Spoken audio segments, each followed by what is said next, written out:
समदृष्टि। अरे नामू, तेरी धोती में खून कैसे लग रहा है?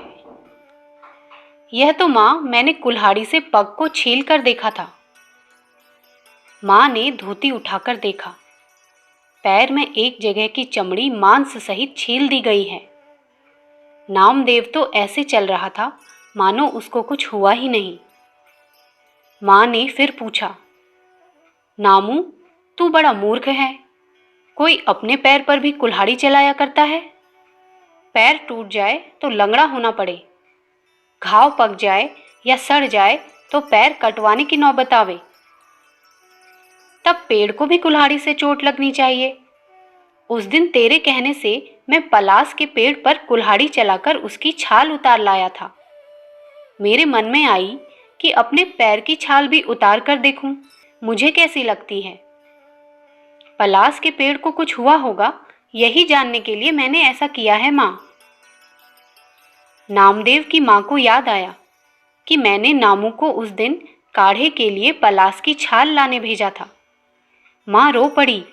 उसने कहा, बेटा नामू, मालूम होता है तू महान साधु होगा। पेड़ों में और दूसरे जीव जंतुओं में भी मनुष्य के ही जैसा जीव है।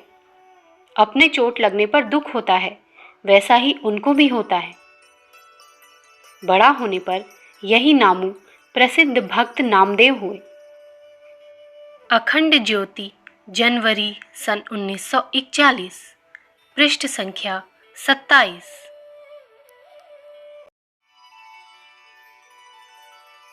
एक रोटी पर तसल्ली करो। किसी नगर में दो भाई रहते थे।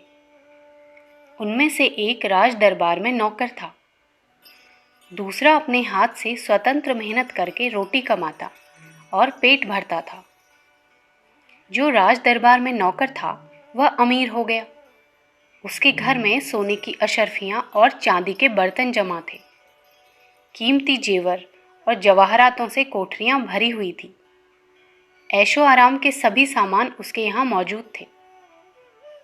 एक दिन उसने अपने छोटे भाई को देखा, जो कड़ी मेहनत करके किसी प्रकार अपना पेट भरता था। उसने उससे कहा, भाई, तुम भी नौकरी क्यों नहीं कर लेते, जिससे इस मेहनत से छुटकारा मिले और आराम की जिंदगी बसर हो। लेकिन दूसरा भाई दूसरी ही मिट्टी का बना हुआ था। उसने सिर ऊंचा उठाया और उससे कहा, तुम मेरी तरह मेहनत क्यों नहीं करते, ताकि गुलामी की हतक से बच जाओ। बुजुर्गों का कहना है कि पीठ पर सोने की चपरास बांधकर नौकरी करने के बजाय जौ की रूखी रोटी खाना और जमीन पर पड़े रहना बेहतर है। अमीरों का झुक झुक कर अदब बजाने की बनिस्बत अपने हाथ से गारा सानना अच्छा है।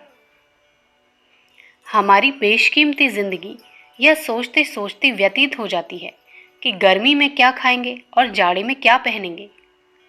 हे हमारे बहादुर पेट, एक रोटी पर तसल्ली करो, ताकि किसी की गुलामी में पीठ को ना झुकाना पड़े। अखंड ज्योति, जनवरी सन 1941, पृष्ठ संख्या 21।